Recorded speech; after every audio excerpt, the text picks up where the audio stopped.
What's up, YouTube? Today we are looking at a Barlow. And this Barlow, let me pull up the stats. This is a Böker Prime Curly Birch. And well, let's take a look at it first. First things first, right? You see that this is really nice birch. It's got a small bolster.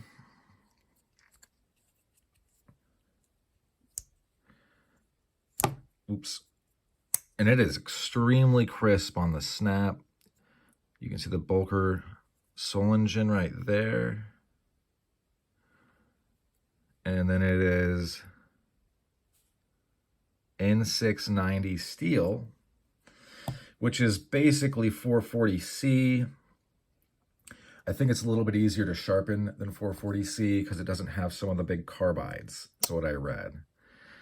The blade thickness is less than 1/10. I don't know where they measured that at. Has a nice Zulu spear point. If you can see, this is a great example of a Zulu spear. The lines on this are great. It has a great swedge. And it has a long pole nail nick. And it is super crisp. And this will go up after this one on the channel, but this one is a lot less crisp. And so you can tell really by the sound and also by the action, this one is dialed in. And there are no gaps except for this little gap right here. One of the bolsters. I mean, you really got to get nitpicky on this guy. And I really think this is a decent reflection of European makers meeting American collector standards. This is $1.50 about on the internet from dealers. I see it also at $1.90, not $1.90, from like the more official Böker distributors. You could probably get it off of eBay for less on used. The only problem is that to find this, you're gonna have to find someone that didn't like it and then chose to sell it on eBay, which people kind of don't. I mean, if you already don't have an eBay store, you're not really looking to start one at this point. They'll probably sell it in a Facebook group. I recommend that everybody that watches this go get in the Facebook groups. Even if you don't like GECs, get in the Great Eastern Cutlery Club Facebook group and also the Slipjoint exchange group. That's where you're going to see deals on this stuff. I got this for 70 and this for 30.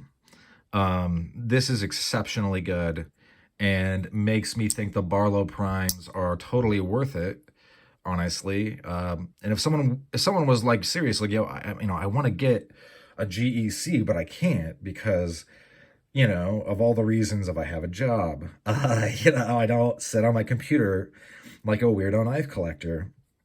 I mean, knife collecting is kind of weird if you think about it. Look at the playlists on my channel. Is it normal to have that many knives? Probably not. But yeah, so if you are looking for a GEC quality piece, but you are not necessarily wanting to spend the money on it the secondary market is gonna ask for, then I would say this is a great alternative.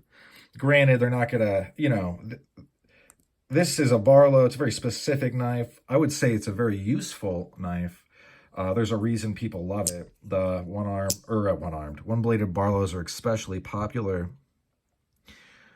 This is where I would point people, honestly, that are like, hey, I want a GEC, but I can't get a hold of one.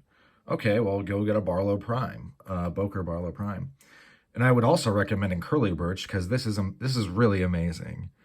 This is a great piece. I'll probably use it or tuck it away, but it's not going anywhere. These are both keepers for me.